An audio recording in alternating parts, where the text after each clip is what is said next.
সংবিধান রক্ষার জন্য বলতে হবে।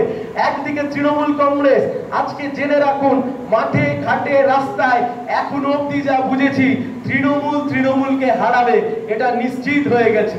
পড়ে রইল আরেকটা দল।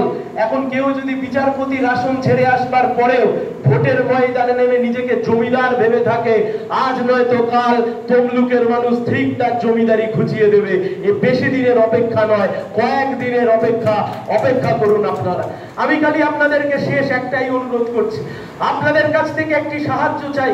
সে সাহায্য খুব পরিষ্কার। পশ্চিমবাংলার এক অংশের মানুষ আছে মধ্যবিত্ত সম্প্রদায়ের মানুষ, একটু উচ্চবিত্ত, মধ্যবিত্ত, নিম্ন মধ্যবিত্ত, যারা একটু খেয়ে পড়ে মাথা তুলে বেঁচে থাকতে চায়।